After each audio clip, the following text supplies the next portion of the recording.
Des fidèles qui chantent allègrement à la gloire de Dieu. Le décor est quasiment le même que tous les dimanches dans les paroisses de l'église évangélique du Cameroun. Pourtant, ces chants de louange et d'adoration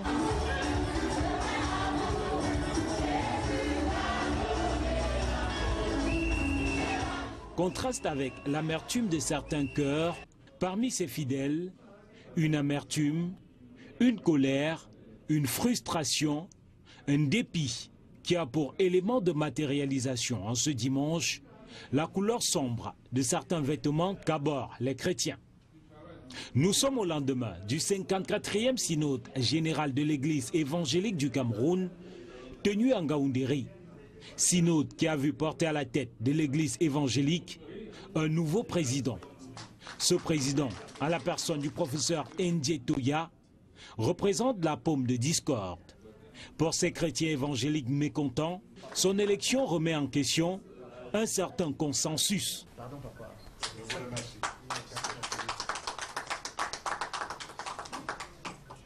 Il y avait un consensus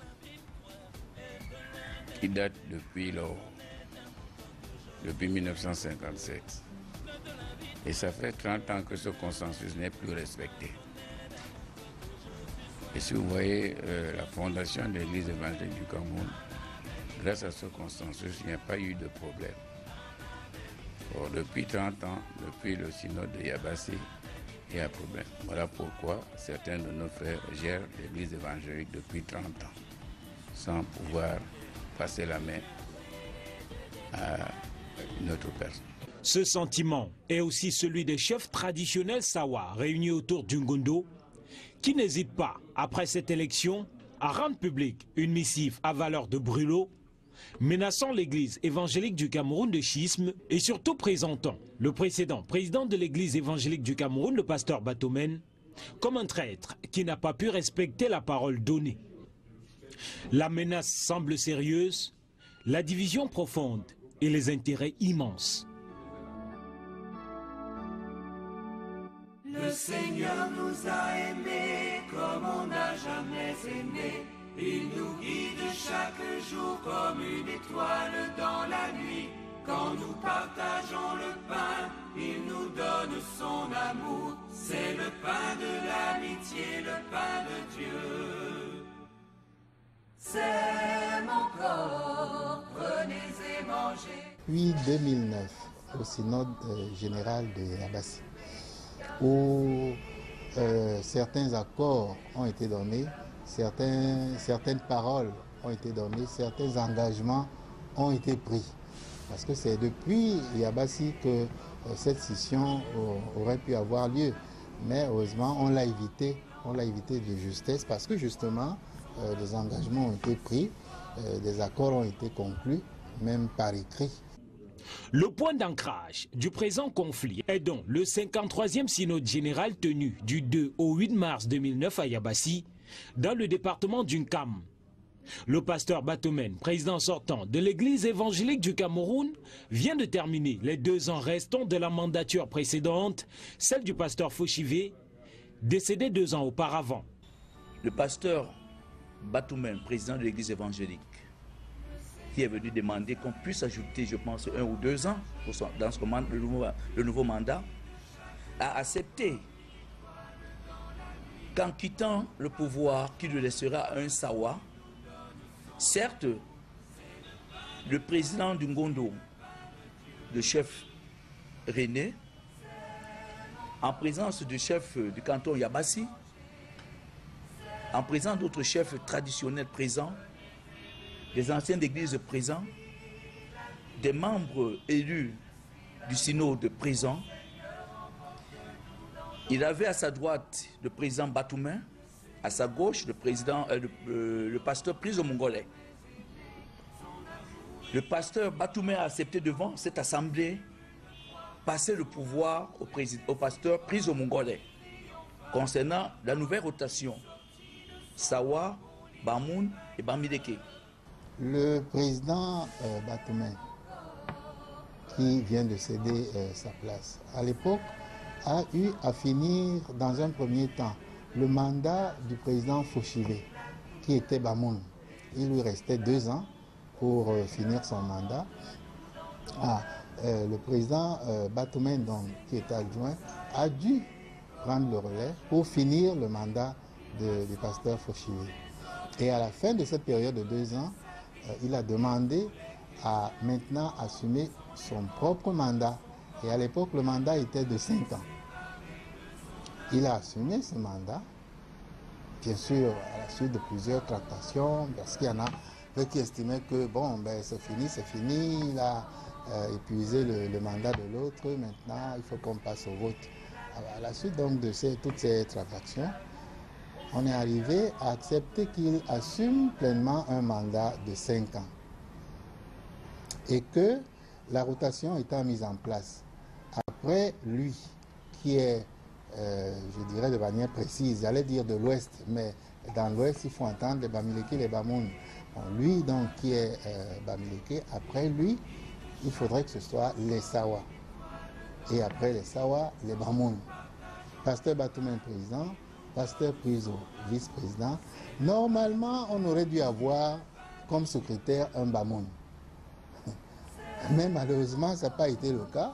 Et moi-même, je ne saurais vous expliquer comment est-ce que c'est arrivé que, arrivé au poste de secrétaire, on passe au vote.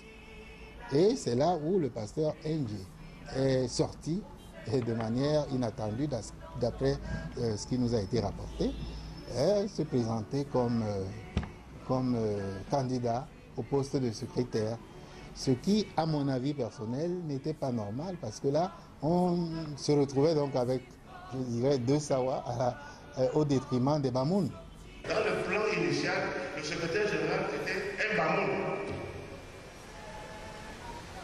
Mais, comme l'euphorie de la foule est ce qu'elle est, il est sorti un homme populaire qu'on attendait pendant les prévisions. Il s'appelle Nguétoya. On a été surpris qu'après le président Batoumène, le vice-président Priso Mongolais, c'est un Bamoun qui devait être secrétaire général de l'église évangélique. De nulle part, toujours par les trucs de la mafia, on a sorti Ndjé qui s'est déclaré candidat au poste de secrétariat. Mais les Bamoun ont contesté, parce qu'il y a même eu un mémorandum. Ils étaient prêts à quitter l'église évangélique du Cameroun. Donc, quand on parle des Sawa aujourd'hui... Ça devait faire plaisir aux Sawa, justement, d'avoir deux pasteurs. Attendez. Ça ne devait pas du tout faire plaisir aux Sawa, parce que c'est aller contre la méthodologie. Ça dit 3 pasteurs. L'absence d'un secrétaire général de l'EEC, originaire du pays Bamoun, ne fera finalement pas plus de bruit que ça. Le rituel traditionnel dénommé Kadi, qui est en fait un breuvage qui scelle une parole donnée, aurait été consommé pour garantir la prochaine mandature au pasteur Priso et est aujourd'hui au cœur des débats. Le pasteur Batoumène et ses accompagnateurs, lors de cette rencontre à Yabassi, ne se reconnaissent pourtant pas dans cet engagement, encore moins dans un quelconque pacte scellé par le Kadi. Ils sont même allés jusqu'à boire le Kadi. C'est un rituel traditionnel qui veut dire que je donne ma parole et je tiendrai à ma parole. Il fallait entrer pour l'appel des membres, on a pris une pause. Quelqu'un est venu vers moi et m'a dit, le chef voulait te raconter pour 1 minute. Suivez très bien. J'ai dit ok, j'ai demandé donc au protocole d'observer un petit temps de récréation. Nous allons le concerter et on va vous retrouver. Nous sommes partis à la chefferie. J'étais accompagné, moi, docteur Lalémonio, il est ici, vivant. Djibril Marcel, je ne sais plus qui encore. Nous et ma frère. Voilà. Nous voilà. On est allé à la chefferie, le chef nous a sorti des petits tabourets. Dans sa cour, le roi Bel était accompagné d'un ou 2 notables, je ne sais pas, 1 ou 2 notables. Voilà, le roi, le chef de Yabassi, on était dans sa cour, la concession. On est assis. Voilà ce qu'on appelle Kadi. Le chef Ben, le roi des Abassi, nous souhaite la bienvenue. Très vite, et le roi Ben a pris la parole pour dire, je suis venu mes enfants pour la paix. On a beaucoup discuté quand on venait ici, mais je viens vous dire qu'il faut que l'Église entre dans les assises, dans la paix, et qu'il n'y a plus de dispute. Le pasteur Batoumen, tu es l'unique candidat de l'Église à la présidence. Le roi Ben. Et que pour le moment, on repart sur des bases nouvelles. Mais seulement, vous n'allez pas oublier notre doléance qui veut qu'il faut qu'un fils potier vienne à la tête de l'Église. Il a dit avec beaucoup d'amour et beaucoup d'emphase. Quand il a fini de le dire, je ne sais pas quel autre chef a pris la parole pour ponctuer dans le même sens. Et il dit, voilà le pasteur Bizo, c'est un collègue au bureau, nous vous demandons de travailler la main dans la main. Le roi de la Bassi a aussi essayé de dire ce qu'il a dit, quelques doigts se sont levés dans le sens de la paix. On veut partir, le chef de la Bassi dit on ne peut pas partir comme ça, on ne vient pas dans un truc pareil, dans Dieu sans partager un verre d'eau. C'est comme ça qu'il a voulu sortir des petits jus, et quelqu'un lui a dit il y a un blanc blanc. On a sorti un petit argent de 10 litres qu'on a déposé, et on versait. On buvait un collier de verre.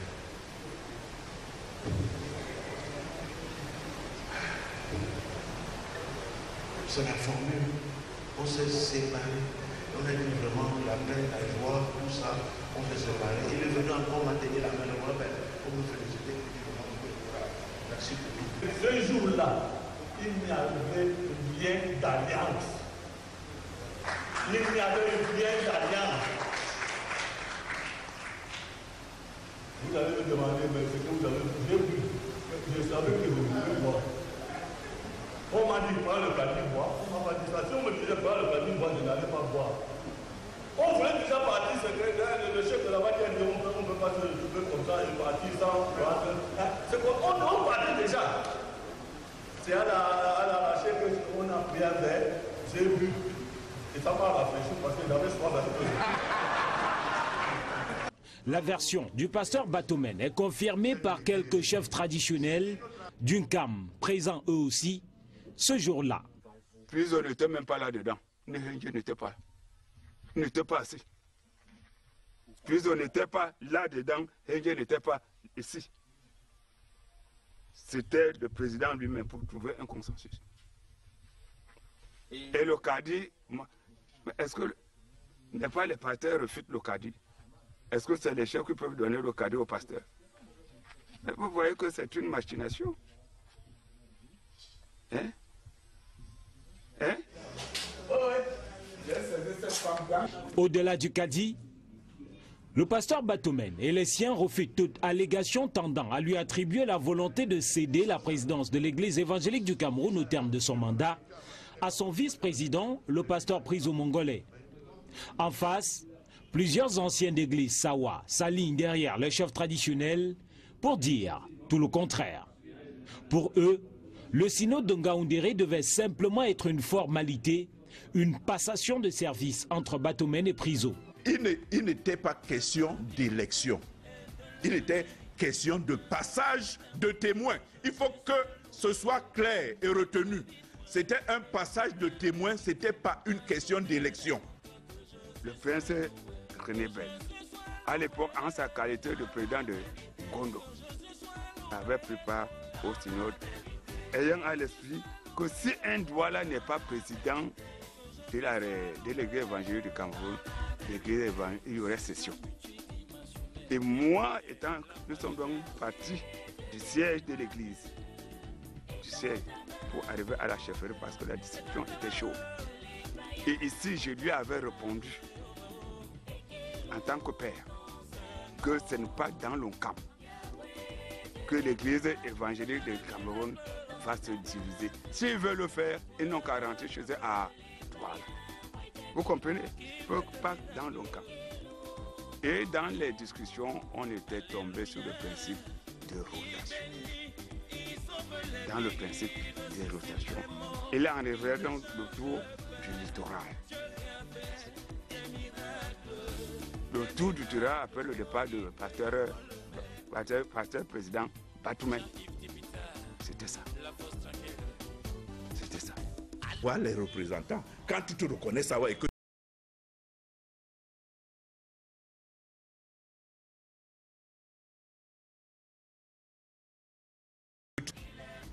et tu n'es pas tranquille. Tu ne seras jamais tranquille. Il faut que les gens le sachent. Conséquence, les chefs traditionnels réunis autour du Ngondo ont adoubé la candidature de celui qui était leur choix de départ, le pasteur Priso. Le courrier qu'ils envoient pour officialiser leur choix ne sera pas lu lors du synode de Ngaoundéré. Priso est battu. En Ngaoundéré, c'était des sacs d'argent qui ont voté. Ce qui veut dire que ce chef là-bas-ci, s'il a été côtoyé, avait peut-être quelque chose. Mais la position serait laquelle? C'est qu'il est en train de prendre aujourd'hui. Mais il a été à Yabassi lors de ce premier consensus. On a essayé d'éviter ce schisme à travers des réunions organisées. On a fait appel à tous ces chefs traditionnels, les chefs de premier degré, les chefs de troisième degré, à une réunion, une importante réunion qui s'est tenue au foyer Ndjonjo, où Ndji a été convié. Il n'est jamais venu. Plusieurs autres réunions ont été organisées, il n'est jamais venu. Parce que lui-même, au fond de son cœur, il se considère qu'il n'est pas Sawa. Appelons chat par chat. Et disons qu'on ne vous trompe pas que si la bouteille est verte et que vous voyez qu'elle est blanche, que vous attirez qu'elle est verte. Non. Moi, j'assume mes propos. Et je sais de quoi est-ce que je parle. Il a fallu une équipe qui vient cacher des malversations financières de l'équipe sortante. Aujourd'hui, on dénie Ndji. Quand Titi Pierre parlait au nom de la région du littoral, il n'était pas fils du littoral dans son cas. Au meeting de clôture du président Paul Biya en 2011, pourquoi on n'avait pas dit que Titi n'est pas fils du littoral? Titi Pierre, je parle du ministre Titi Pierre. C'est lui qui avait pris la parole, nous étions au nom de tous les filles du littoral.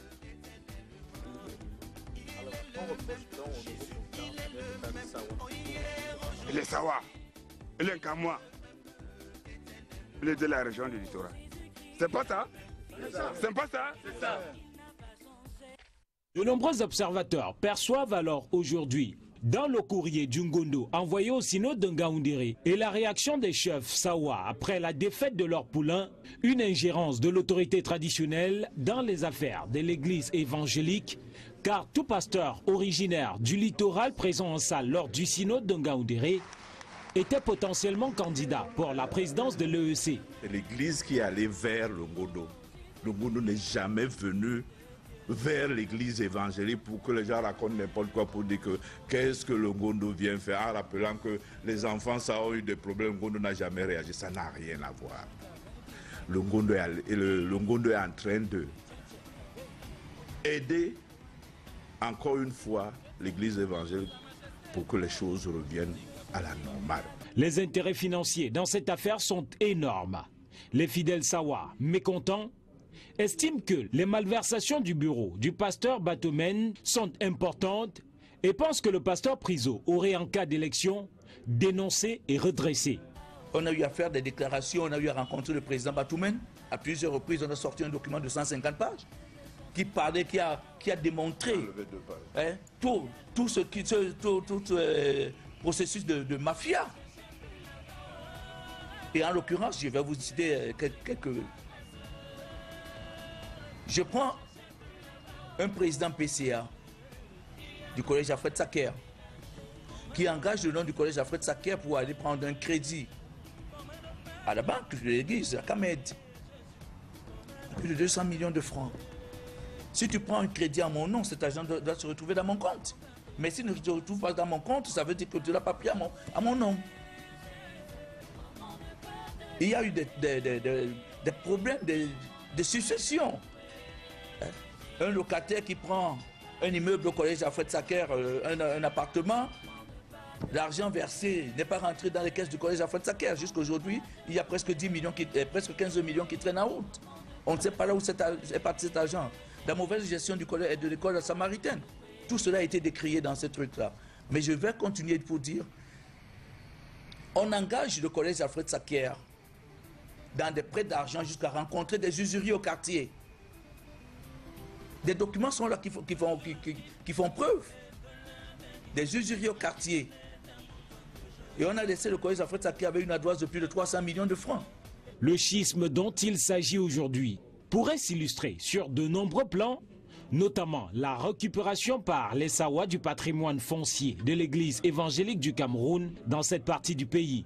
Nous tous, nous savons comment c'est arrivé, parce que quand ce n'est pas nous qui avons apporté l'évangile, c'est venu par le colon. Et quand le colon est venu, il fallait qu'il s'installe quelque part.